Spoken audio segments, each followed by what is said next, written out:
Hey, good afternoon, Green Team. How's it going? I hope everybody's having a great Sunday. I just wanted to make a recap of what happened last week and what can we expect for this coming week. As we all know, on Friday, we got the latest NFP or non-farm payroll data released. It came out a little higher than expected, which is not ideal in the current economical situation that we have right now. A higher than expected NFP can mean increase in inflation. Uh, what does that mean? That means that the Fed is gonna remain hawkish, very aggressive, and probably keep on raising the interest rate to try to stop the inflation from going higher than what it is right now. Um, on Friday, after the data release, the market suffered a big drawback, a huge sell-off, which was expected. Investors don't like that kind of data when it's just giving us that hint where inflation can be coming also hot for the next period, and that's what make the stock market plunge on Friday. Um, Remember that this coming week we also have the CPI data coming out. That's going to be a really important catalyst for the market, and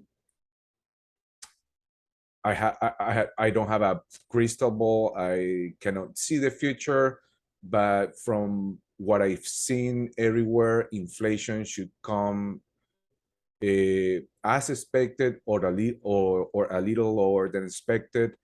Uh, but that doesn't mean much. The damage is done in the stock market, and we need way better inflation data than expected for the market to react positively. Positively, okay. Let's go and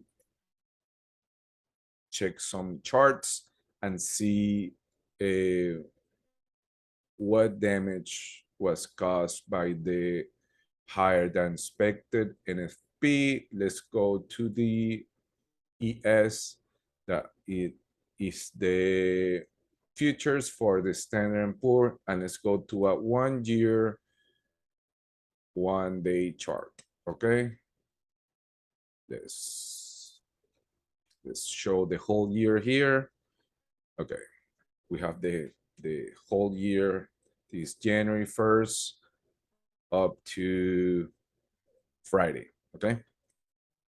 In our last recap video about 2 weeks ago, we said that we were in a deep market, a deep bear market, and this 2022 has been just trading in a downtrend channel. We broke it, like we can see here, in end of July. We trade above for about a month.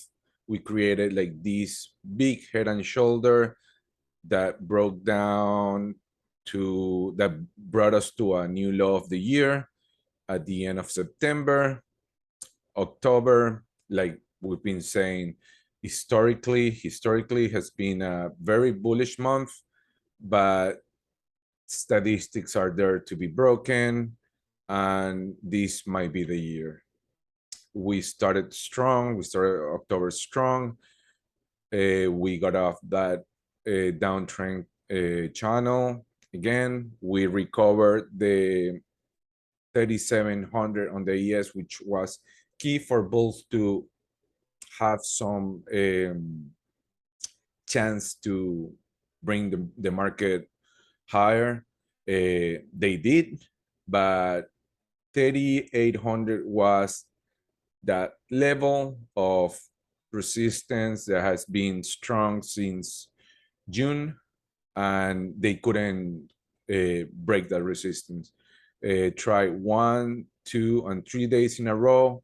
They couldn't break it. And of course, on Friday, the NFP data just helped the market get back to that downtrend consolidation channel. Um, at the break of 3,700 to the downside, we knew this move was happening. We came back to this channel, test that line, and we broke it back down. What can we expect for the next week? Okay, let's see real quick the 3 years, 1 week chart. Like we've been saying, the 200 moving average on the weekly is right now at, I would say, 35.80, and we are right now just at that below that line. Yeah, we can make new lows, but we are way oversold right now. Does that mean a lot? No, not necessarily. We can be way overextended to the downside, and we can still keep on selling off. What I think is going to happen, let's go to the 15-day 4-hour chart. Is my favorite time frame to look at short-term analysis. What I can see is that it's going to happen next week. Remember, we have CPI, I believe is on Wednesday. We have Thursday, on Thursday the 13th. And we have PPI on Wednesday and FOMC minutes on Wednesday at 2. So between Wednesday and Thursday is the days that the market is actually going to move. Between Monday and beginning of Wednesday, we're just going to consolidate. We're going to be in a big channel consolidation, a lot of volatility. We're probably going to trade between, I would say, 36.25 and 30, probably 3,700.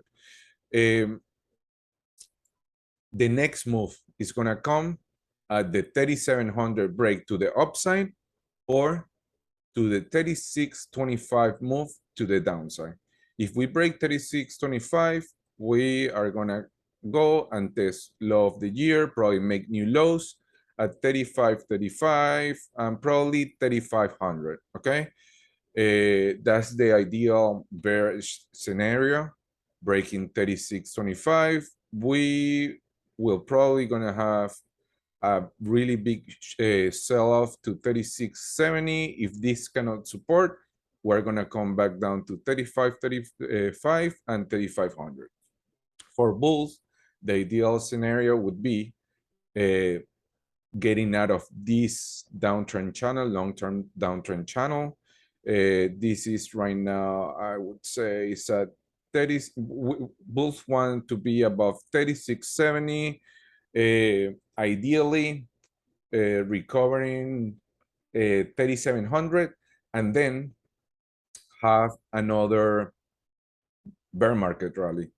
It's a bear market rally. We're still in a bear market, and every push that we do to the upside, like we did the beginning of last week, is gonna be a bear market rally. A lot of short squeeze, a ton of money trying to get back in the market. But remember that we are still in a bear market, and until we recover these 39.85, 4,000, we're gonna be trading in a bear market. Bear market is a day trade market.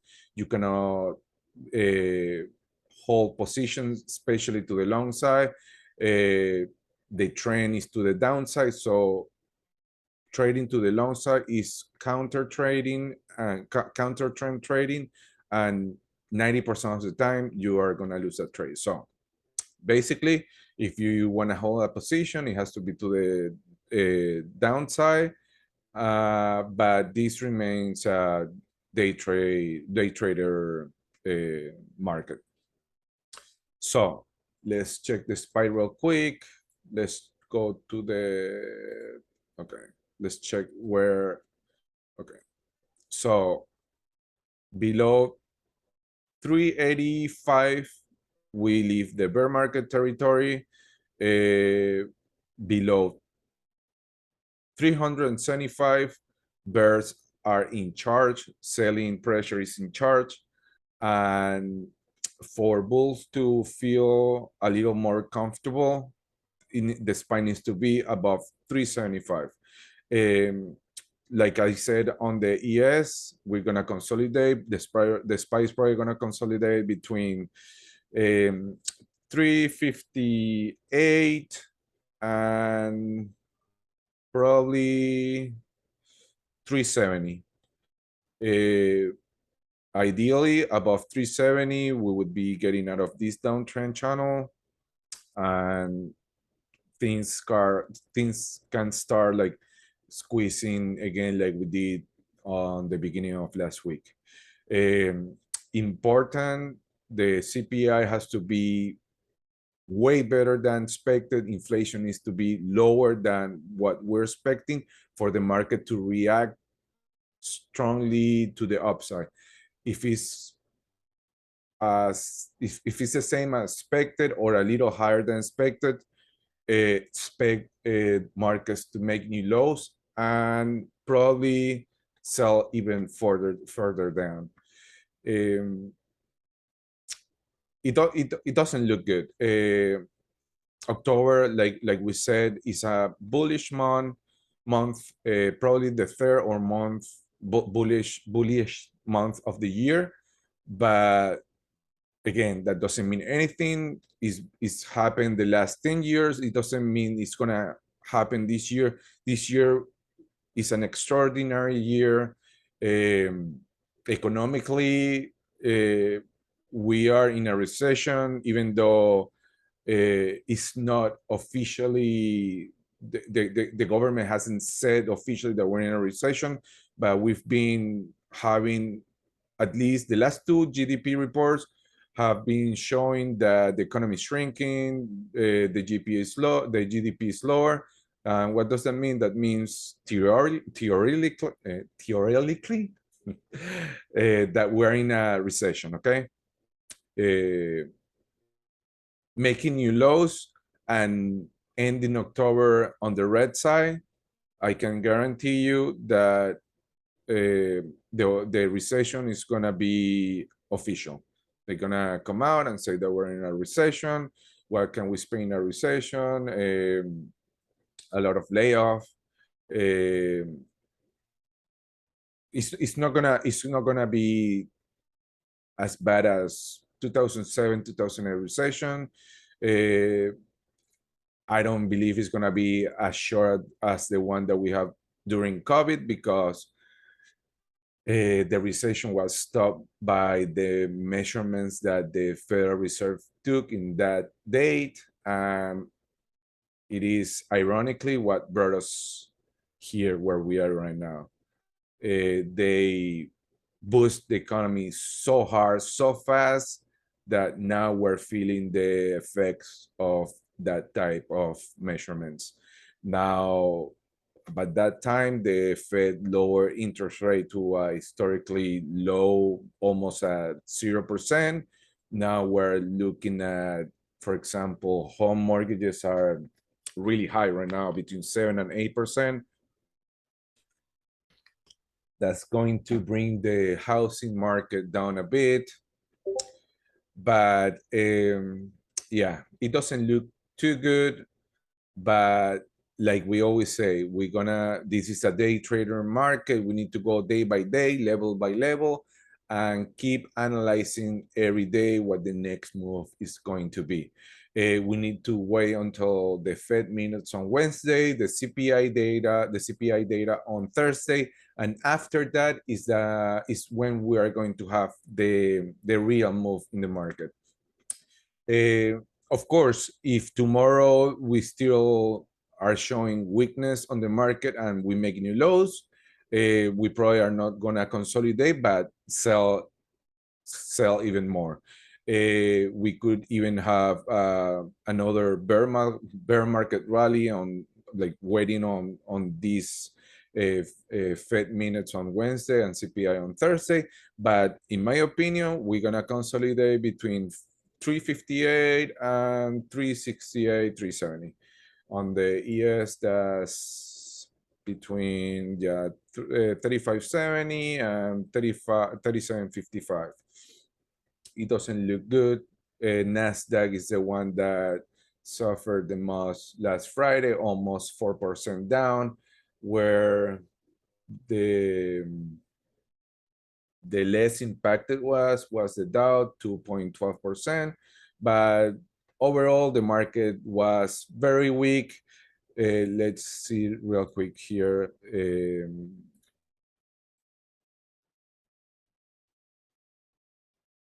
The weekly. This is the 3 years, 1 week chart. As we can see, the last week for the Standard and Poor was green, but this is a ugly green candle. Look at this, the size of this week. We make it like all the way to 38.20 and came back to square one. Not the green candle that we want to see. That means weakness on the buying side, and possibly we're like I said, we're gonna consolidate until we have Fed minutes and CPI data coming out.